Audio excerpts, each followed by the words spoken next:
Assalamualaikum warahmatullahi wabarakatuh. Wadia Balad ATE official di mana wae ayana. Alhamdulillah wa syukru ala ni'amillah. Kalayan diwuwuh ku qabul anu maha agung, dibarengan ku pang ijabah anu maha kawasa, diiring ku kadeudeuh kanyaah Gusti anu maha suci. Urang ayeuna dugi kadanget ayeuna masih keneh tiasa ditepang dangukeun deui dina acara anu matuh kamemet urang sadayana. Nyatana dina pagelaran dongeng Sunda jejer carita kasarung kamangsa kalarung. Ayeuna bagian anu ka 24 nanya pamiarsa. Ieu dongeng mangrupikeun buah karyana Kang Ian Aditya ti palihan Rancah Ciamis. Kangge Kang Ian ngahaturkeun rewu nuhun laksaketi kabingahan, rehna parantos ngawidian mamang kangge medar ieu dongeng dina kandaga ATE official ieu. Atuh sumangga kanu teu acan subscribe kantun subscribe heula, ngarah langkung pogot sareng langkung sumanget deui ka si mamangna dina enggoning medar ieu dongengna. Nging hilap di like di komennya nu saseueur-seueurna. Lainna naon, mamang masok bingah kitunya upami maosan komentar-komentar ti para wargi sadayana teh. Atuh ngarah teu nyangkolong tingkana waktos sumangga ayeuna mah urang lajengkeun deui dongeng kasarung bagian anu ka 24 na. Kumaha salajengna sor cikopina betot simbutna pagan heula tali kolorna bisi morosot merezel morozol uzel-uzelan di tengah jalan. Tumpak dung dung tes.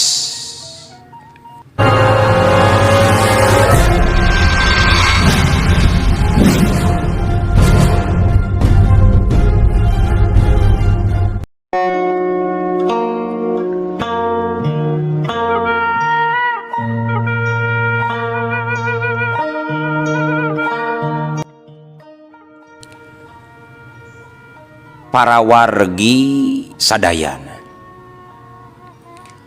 caturkeun kaayaan di rohangan handap anu cukup lega di hiji panto kamar anu pang tengahna kadenge sora jumeritna hiji awewe jeung sora ributna perlawanan. Danget harita Wirabumi keur ngarangkul pageuh si Wanoja kalawan ganas naker lir maung lapar anu geus leungit akal. Tapi hanjakal pisan pikeun dirina samemeh hawa nafsu bejadna kalaksanakeun. Panto kamar tengah harita geus ruksak manten alatan didobrak ti luar. Barang jeung ambrukna panto harita ngabelesat hiji jirim anu tetela ki pandita anu langsung narajang nyerek Wirabumi sarta ngapangpengkeun awakna nepi ka ngahantem kana dingding guha. Curela cilenghu palawang brak Allah. Wirabumi ngagero nahan ka nyeri bari nyobaan nguniang hudang deui. Beungeutna euceuy beureum. Puntuna kekerot, bibirna kembung, napasna ngahegak. Nembongkeun ka golakna amarah anu kacida rongkahna. Alah, dasar aki-aki pewet cocowon jurig sia. Ngaganggu we kana kasenangan batur deuleu. Suban hayang tere dikubur sia mah deuleu aki-aki pewet. Sentak Wirabumi galak naker.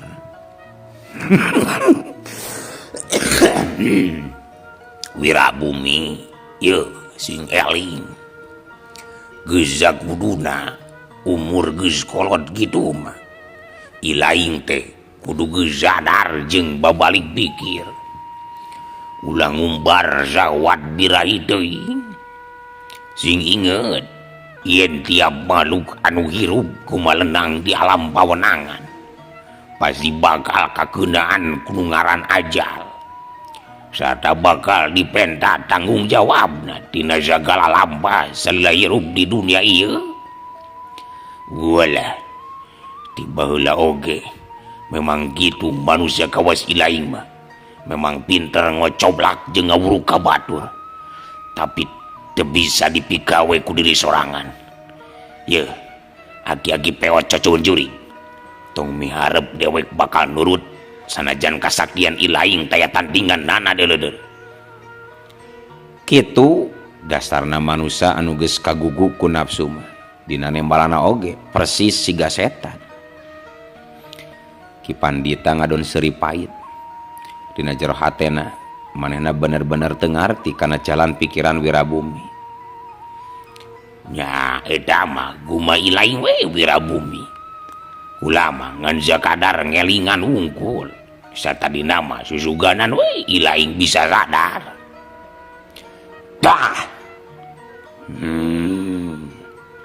Wirabumi ngadon ciciduh jeung ngagerem dina jero hatena teu saeutik oge aya niat pikeun babalik pikir embung naratas kana jalan bener kalawan dibarung ku hawa nafsu angkarana harita keneh Wirabumi ngagorowo bari ngaluarkeun ajian luluh bumi kadua leungeunna meber sarta didorongkeun ka hareup pikeun ngahantem Ki Pandita modar sia aki-aki cecoweun jurig hiat hus bluas hawa disabudereun candi dewa dumadakan kacida beratna siga neken sakujur badan malahan mah saking kurongkahna nepi ka sanggup ngaguncangkeun candi pagar brut sret sret Ki Pandita kaseret ka tukang sanajan sukuna geus ngagunakeun tanaga jero sakuat tanaga Ki Pandita narekahan supaya bisa lepas tina hebatna ajian luluh bumi Wirabumi teu ngantep kitu wae terus nyurungkeun dua leungeunna ngadesek maju musuh ka hareup sedengkeun Ki Pandita geus ngawasa kayaan ku cara nyokot tanaga lawan make ajian nginjem jiwa ngirim bala baru karena kekuatan rongkah ajian luluh bumi jadi malik narajang kanu bogana atuh puguh we Wirabumi kacida kagetna waktu ngarasa yen ajiana malik nyerang ka dirina sorangan sasatna lamun dirina telat nyingcat masa detik oge geus pasti umurna bakal tamat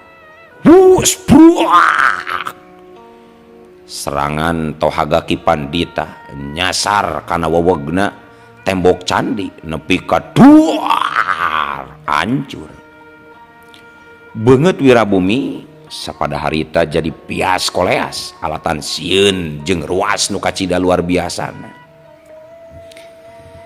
pikeun Ki Pandita sabenerna gampang wae lamun hayang ngaberesan Wirabumi tapi dina jero hatena manehna teu boga niat pikeun ngabinasa lawan Ki Pandita masih ngaharepkeun Wirabumi sadar jeung daek babalik pikir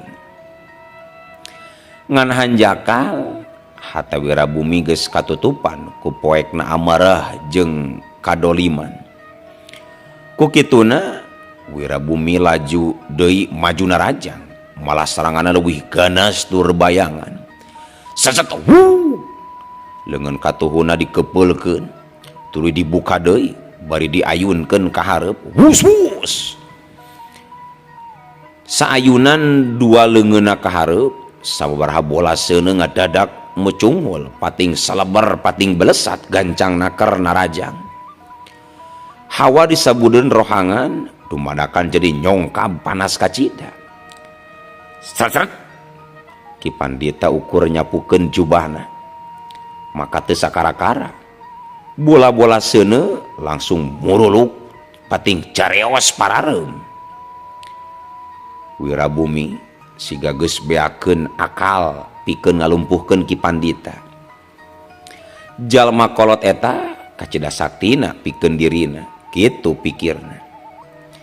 Dina pikiran Wirabumi leuwih hade ngejat ninggalkeun pakalangan sajauh-jauhna pikeun nyingkahan hukuman ti pangawasa sabamaya. Pandita, pikeun ayeuna kula ngaku eleh jeung ngaku sagala dosa katut kadoliman kaula. Tapi lamun menang, kula merdih ka ilaing supaya kula dibebaskeun indit ti ieu nagri sajauh-jauhna. Kula janji moal ngulang deui sagala kaangkara murkaan, tapi kula teu sudi lamun kudu hirup di jero panjara nagri sabamayang madeuleu. Pandita, Cek Wirabumi. Akhirna wakca balaka serah bongkokan kaki Pandita. Ngadengi caritan kitu ti Wirabumi, Ki Pandita kacida bungaheunana. Manehna rela ngalepaskeun Wirabumi asalkeun bener-bener Wirabumi daek babalik pikir.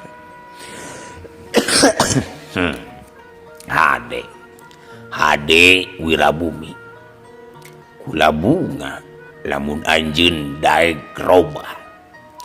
Tapi inget, lamun janggeus indit ti ieu tempat, ilaing masih nyieun kaonaran deui. Kula muarek mang-mang deui pikeun ngahukum ilaing.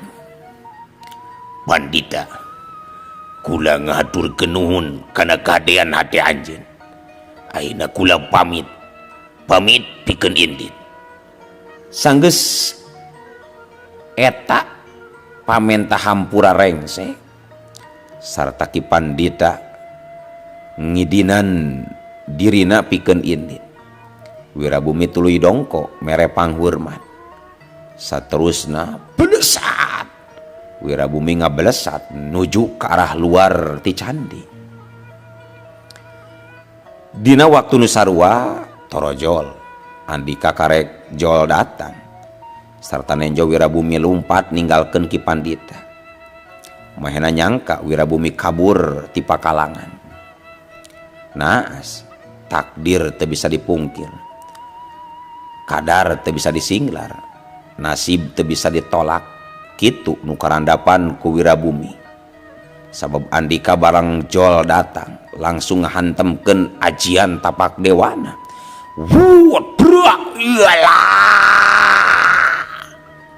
Wirabumi ngacerit maratan langit, ngoceak maratan jagat.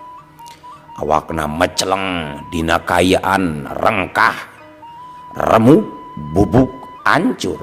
Taya kasempatan pikeun dirina pikeun nyingcat.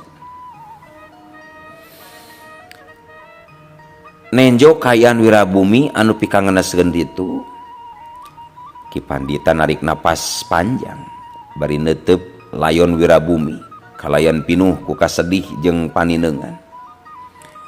Tapi mahena oge teu bisa sagemblengna nyalahkeun Andika. Ki Pandita ngusapanon Wirabumi anu masih keneh beuntak.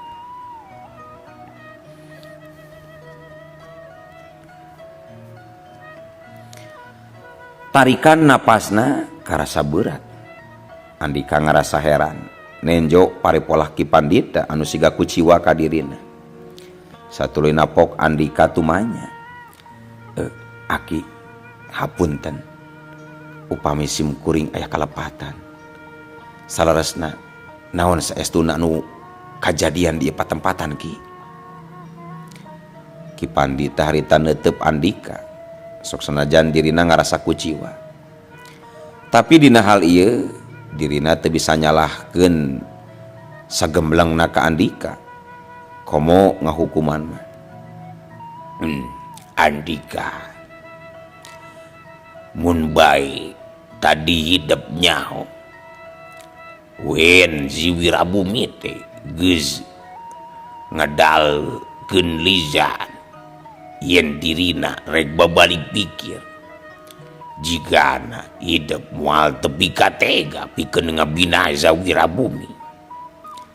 Tapi keun mana gitu oge eta memang geus jadi guratan takdirna. Aki oge teu bisa nyalageun ka hidup lantaran hidup teu nyauna naon. Sanggeus nyaho katerangan ti Ki Pandita, tungtungna Andika jadi ngarasa hanjakal sarta ngarasa salah. Hapunten Ki, upami abdi tos sologoto saestuna abdi nu lepat Ki. Keun wae Andika, teu kudu aya anu dipake ka hanjakalan. Sabab jagalana geus kajadian. Andika sigana geus waktuna agi kudu miang di ieu tempat. Ayeuna hidup ku agi tidungageun pamuga hidup sing lungsur langzar kalayan salamet dina enggoning nyumponan kana tita parentah. Ceuk Ki Pandita bari mikeun warangka keris inten ka Andika. Anaki hijikeun ieu warangka jeung keris inten sakuma misdina. Agi ayeuna rek mulang. Mangga Ki, ku abdi ieu ditampi. Tapi upami tiasa terang, ayeuna kedah ka mana deui abdi lumampah Ki. Walon Andika bari ngasupkeun keris inten kana warangkana.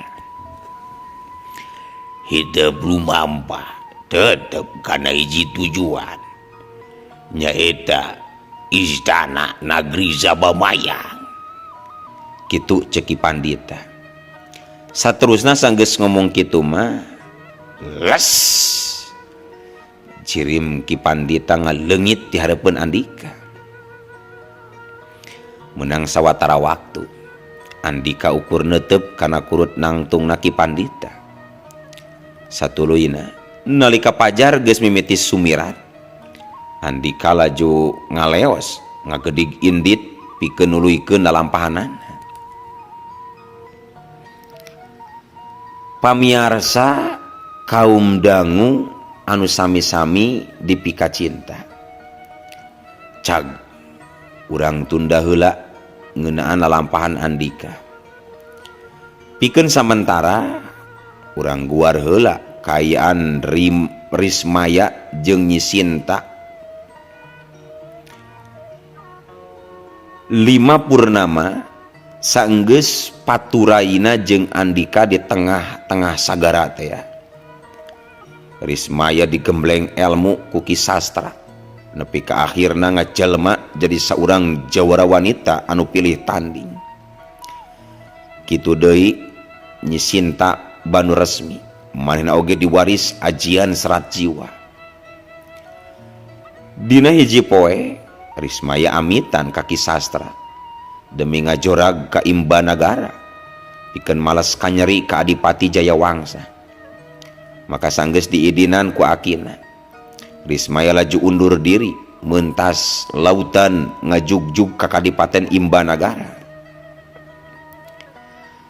Poe eta di Kadipaten Imbanagara kayan di gedong Kadipaten teu saperti biasana. Para prajurit katembong kacida kawalahanana yang hareupan Rismaya nu ngadadak datang sarta ngamuk nguak ngawik. Rismaya ngakorowok ka saurang prajurit anu ngagoler taya daya. Sok, grabejakeun. Di mana Adipati Kasabelan si Jayawangsa teh ayeuna? Di mana? Ampun nih mah. Anjeuna miang kasaung. Kasaung mana? Kasaung galah. Iraha maneh narek balik deui ka ieu tempat. Amburanya nyimah ambura. Kuring teu nyaho aduh. Tapi numutkeun beja ti jalma-jalma Kadipaten mah manehna keur nyupri ilmu cenah di sabudereun Gunung Cermai. Rismaya ngagerendeng kasar, hatena kacida ambekna lantaran buruanana tetela teu kapanggih. sapertos nu tos kauninga samemehna yen Adipati Jayawangsa teh kabur sanggeus tarung jeung Nyi Sinta sarta Andika. Harita Adipati Jayawangsa kabur ninggalkeun baladna si Durgandana. Ari kaburna ngajugjug ka Gunung Ceremai pikeun nepungan hiji jawara sakti nu aya di puncrut Gunung Ceremai. Di barung kurasa kuciwa antuk Narismaya ngaleos ninggalkeun Kadipaten Imbanagara. Sejarek nuluykeun lalampahanana ka saung galah demi meluruh laratan Jayawangsa. Saulas imut sumelap tina balik halimun. Isuk nu datang babarengan jeung tiisna hiliwir angin. Manuk-manuk recet ngahariring bunga. Sorana kadenge meni merdu lir alunan lagu anu medal bareng jeung sumiratna srangenge wanci isu. Rismaya harita keur nyu dina luhur makam nu jadi salakina. Katembong imut najan imutna karasa pait. Tapi sahanteuna ayeuna manehna bisa nyaba ka batu nunggal kalayan rasa aman. Danget harita Rismaya mutuskeun pikeun nyimpang heula ka tempat kurut padepokan salakina baheula sakaligus pikeun nyekar ka makamna.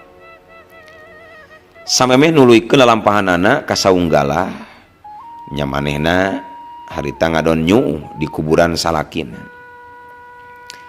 Samentara eta di hiji jalan anu nyambungkeun antara saunggalah jeung kawali saurang lalaki anu tumpak kuda kalayan kacida gancangna reg katempo ngarandeg di hiji lawang wates nagri anu dijaga pageuh ku para prajurit ti karajaan kawali. Naon tujuan Kisanak asup ka negeri kami? Tanya salah seorang prajurit bari sayaga. Jalma anu tumpak kuda seuri sinis. Kumis kandalna jeung gede irungna sarta pesek katembong usik. Sorot panona pinuh ku kasombongan mencrong ka opat urang prajurit anu ngabaris di hareupeunana. Ilaing kabe na teu nyaho sakaula dengekeun jalma-jalma pada nyebut kaula si beungeut mesum atawa Adipati Jayawangsa deuleu.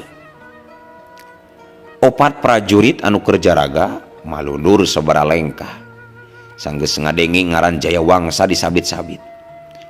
Maranehna opatan apal kana kajahatan jeung kabengisan manusia hiji eta nu nepi ka ayeuna can kacekal ku hukum karaton lantaran licikna dina nyogok para pejabat korup. Hampura kami ngan ukur ngalaksanakeun pancen titah ti Gusti Prabu. Ku kituna kami teu bisa mere idin kajaba aya surat parentah ti pihak anu patali. Nyati iraha kerajaan boga aturan siga kitu. Kula saurang adipati jadi bebas rek larsub oge ka jero nagri sakayang dewek deuleu. Hampura kalungguhan adipati ayeuna parantos digentos ku jalmi sanes. Margi sateu acana pangarsa parantos mangkat tanpa aya bewara heula ka pihak Kanjeng Prabu. Kurang ajar. Ayeuna kula teu paduli kana omongan kosong ilaing deuleu. Sentak Jayawangsa ambek bari nepak tonggong kudana sangkan lompat pikeun nabrak bari kade para prajurit. Tapi hanjaka opat prajurit eta geus nyilangkeun tumbakna di hareup sedangkeun nu sejena mimiti ningker. Bangsat, ilaing sakabe jika nu hayang dipodaran deuleu prajurit-prajurit boloho. Si beungeut mesum ngakerem ambek bari celung loncat tina luhur tonggong kuda satuluyna ngirimkeun sabaraha tajongan jeung peupehan. Hut. Opat prajurit gentak nyabet jeung nakis serangan lawan ka cida gancangna. Opatanana ngurung Adipati Jayawangsa ti opat juru angin. Sambaran tumbakna nyeleber ti hareup jeung di tukang sarta ti kenca jeung katuhu. Tapi pikeun Adipati Jayawangsa sanajan dikepung siga kitu pikeun dirina teu jadi pasungalan sabab kemampuan dirina leuwih luhur tibatan opat prajurit anu ngahurupna. Jorelat jeung hut ngan saukur sajorelat Jayawangsa geus aya di antara tak-tak opat prajurit. Kajadian satuluyna plak trak tajongan Jayawangsa ngahantem sira opat prajurit sekaligus. Atuh koleang-koleang opatanana mental tuluy pating galoler nyium taneuh. Tatu nu karandapan ku opat prajurit ka cidaparnana. Sirah-sirahna meh ampih rengkah bari kaen mandi getih. Adipati Jayawangsa nenjo prajurit geus pating galoler nyengir galak. Hatena ngarasa puas nenjo musuhna palastra ngan ukur ku sakali gerakan maut. Teu lila Adipati Jayawangsa nyipitkeun panonna. Lantaran teu jauh ti lawang wates nagri Kawali. Manehna nenjo saurang awewe anu make pakaian sing sarua biru. Kalayan buukna dikuncir ka tukang. Eta awewe keur macu kudana nuju ke arah tempat mahena nangtung. Mata Adipati Jayawangsa katembong herang ngakurilap. Nalika nyaho saha awe nu datang. Irung demesna usik-usikan, hawa nafsu liarna ngadadak ngakedur. Kitu deui seurina teu puguh wirahma. Adipati Jayawangsa buru-buru nyalingker ka tukangan tangkal kai gede. Sanggeus samehna opat layon prajurit tiwas eta dihaja ditumpukeun pikeun ngahalangan jajalaneun wanoja anu tumpak kuda. Awewe anu tumpak kuda eta tetela Rismaya anu boga maksud rek ngajugjug ka saunggala. Nalika nepi ka lawang wates Rismaya ngarenjag kaget alatan nenjo patulayahna opat prajurit panjaga tapal wates. Rismaya mencerong teu ngicep-ngicep ningali kanyataan kitu. Sukuna ngageser sabaraha jengkal ka tukang. Dina dadana ngaguruh ku rupa-rupa panahnya. Manusia jahanam. Nasa mangklukna anu tega ngalakukeun kajahatan ieu. Dina kayan keur kitu ujug-ujug ti tukangeun kadenge sora keprok. Red Rismaya ngareret. Tapi bluas sambaran angin cukup kuat ngadadak nyamber ngancam urat beheungna. Untungna Rismaya geus waspada. Mangkana maena gentak lap ngelop nepi ka angin totokan jarak jauh teh ukur ngaliwat di saluhureun sirahna. Wus. Si Jayawangsa semu kaget lantaran angin totokan jarak jauhna ukur liwat kitu wae. Sedangkeun Rismaya geus balik deui kana posisi awalna, nangtung bari pasang kuda-kuda. Beungeut geulis Rismaya harita oge langsung euceuy beureum. Getihna ngalir dina ragana karasa kasar ngagedur jajantung. Nalika inget kana getir jeung nyerina mangsa kaliwat.